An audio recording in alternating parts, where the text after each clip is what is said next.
Question है अंग्रेजों द्वारा बंगाल की विजय का संक्षिप्त वर्णन कीजिए। तो सन 1757 की बात है बेटे। अंग्रेज वैसे तो बाद में बहुत पहले आ चुके थे, ठीक है। सबसे पहले जैसे पुर्तगाली वास्को डी गामा आए थे, ऐसे करते करते करते करते बेटे पुर्तगाली फ्रांसीसी आ गए। उसके बाद जो आए वो आए British east India company. Starting में जो ईस्ट इंडिया कंपनी आई थी वो भारत में व्यापार करने के लिए आई थी। वो वहां के जो राजा थे उन राजा से इजाजत लेके आई थी, और भारत में आने के बाद उन्होंने यहाँ के जो व्यापारी थे उनको बताया था कि हम आप सबके साथ व्यापार करने के लिए आए हैं। हम यहाँ से बेटे आप जो मसाले बनाते हैं उन मसालों को लेके अब वहाँ इंग्लैंड जाएंगे, और वहाँ से जो जैसे कपड़े बनते हैं मशीनों में बनते थे ना, उन सब को लेके यहाँ आएंगे ताकि आपको सस्ते कपड़े मिले।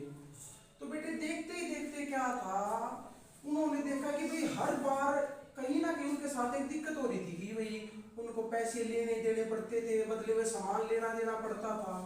तो आराम आराम से उन्होंने क्या किया, इस सब से छुटकारा पाने के लिए वो बंगाल की तरफ उन्होंने रुख किया।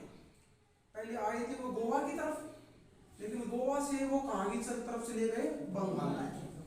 तो वहां पे जो बंगाल में जो राजा थे वो एक मुस्लिम राजा थे, नवाब बोलते थे उनको, राजा नहीं नवाब।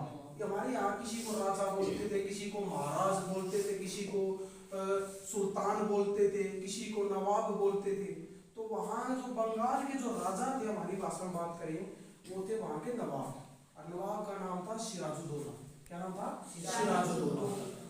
तो उन्होंने वहां उन सबसे इजाजत ली कि भाई हम जो है यहाँ व्यापार करेंगे, बदले में लेंगे देंगे, बस हमारा इतना काम है।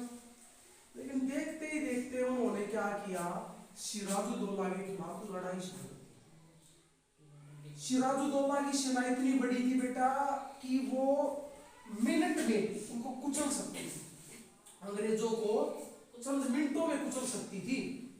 यानी कि उनकी अगर मैं रेशो निकालूं ना तो मतलब कुछ भी नहीं था। ऐसा था जैसे कि भारत और पाकिस्तान की लड़ाई, कि मतलब आमतौर पे जैसे उधर पाकिस्तान के बंदे आ जाए इधर से हिंदुस्तान के चले गए तो आसानी से उनको कुचल देंगे, क्योंकि उनकी जनसंख्या कम है। तो वैसे ही बेटा उसकी भी सेना काफी बड़ी थी, लेकिन अंग्रेजों ने क्या किया, एक दाव किया। दाव क्या था कि अंग्रेजों ने जो नवाब सिराजुद्दौला का एक वजीर बोलते ना, राजा का वजीर कौन, तो ऐसे वजीर यानी जिसको हम सेनापति बोलते हैं, राजा का एक सेनापति था जिसका नाम था मीर जाफर। भारत का पहला गद्दार, सबसे मोस्ट वांटेड गद्दार मानता हूं उसको, जिसका नाम था मीर जाफर। तो उसके पास बेटे सेना बड़ी थी, लेकिन सेना को संभालने के लिए उसने सेनापति रखे हुए थे कि भाई इतनी सेना को मीर जाफर संभालेगा, इस सेना को ये सेनापति संभालेगा। तो बेटे ऐसे सेनापति थे उसके पास 3-4। तो उनमें से मीर जाफर को उन्होंने चुपके अपनी तरफ में ला लिया। मीर जाफर आप युद्ध के समय कभी एंड टाइम पर अंग्रेज उसको नवाब को छोड़ के हमारी तरफ आ जाओगे। यही हुआ, युद्ध शुरू हुआ। नवाब सिराजुद्दौला कॉन्फिडेंस के साथ गए कि थोड़ी देर में आके वापिस आ जाएंगे, ठीक है, इतनी बड़ी सेना है। लेकिन बाद में वहां जाके पता चला कि अंग्रेजों के इशारे पे मीर जाफर सिराजुद्दौला को छोड़ के किसकी तरफ आ गया, अंग्रेजों की तरफ। तो अब जो मीर जाफर आया तो उसकी सारी सेना भी आ गई। तो सिराजुद्दौला की जो सेना थी तितर-बितर होगी, लड़ाई हुई, सिराजुद्दौला को हार गया। कौन जीत गया? अंग्रेज जीत गए, ठीक है। तो पहला भारतीय गद्दार था, सबसे बड़ा गद्दार, जिसने भारत पर अंग्रेजों का राज कायम करने में मदद की, क्योंकि उससे पहले कहीं भी अंग्रेजों ने अपने यहाँ राज नहीं किया था। सबसे पहले उन्होंने बंगाल को जीता था, और बंगाल को जीतते जीतते उसने सारे भारत को जीत लिया था। तो यानी कि पहली बार भारत में अगर अंग्रेजों ने कहीं राज किया था तो राज किया गया था बंगाल में, वो राज किया गया था। मीर जाफर जीतते ही अंग्रेजों ने क्या किया कि मीर जाफर को वहां का नवाब बना दिया, और बोले भाई आप यहाँ के नवाब, ठीक है, आप यहाँ काम करेंगे, आप क्या करना काम जैसे मतलब राज करोगे, लेकिन बदले में हमें राज करने के बदले में टैक्स दोगे।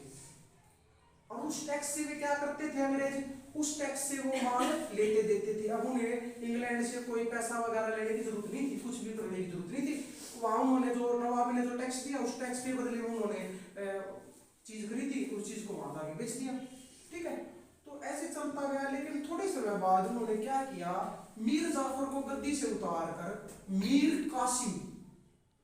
कासिम को गद्दी पे बैठा दिया। अब मीर कासिम बेटा एक स्वाभिमानी इंसान था, वो गद्दी पे बैठते ही वो इनके खिलाफ हो गया अंग्रेजों के। उसने कहा भी हम आपको नए टैक्स देंगे, हमारा देश हमारा राज, हम आपको क्यों दे, राजा मैं हूँ, नवाब मैं हूँ। अंग्रेजों को ये बात पता चली तो एक और युद्ध छिड़ गया, किसके खिलाफ, मीर कासिम के खिलाफ। लेकिन इससे पहले जो युद्ध छिड़ा था वो था 1757 का, जिसका नाम था प्लासी की लड़ाई, प्लासी युद्ध। प्लासी मतलब पता क्या, प्लासी एक स्थान है, जैसे कि कुरुक्षेत्र की लड़ाई, कुरुक्षेत्र की लड़ाई का मतलब क्या, कुरुक्षेत्र में हुई थी। पानीपत की लड़ाई पानीपत में हुई थी। ऐसे प्लासी की जो लड़ाई थी वो प्लासी नामक स्थान पे हुई थी। और उस जगह का नाम प्लासी क्यों रखा गया था, क्योंकि वहां प्लास नाम के फूल पैदा होते थे।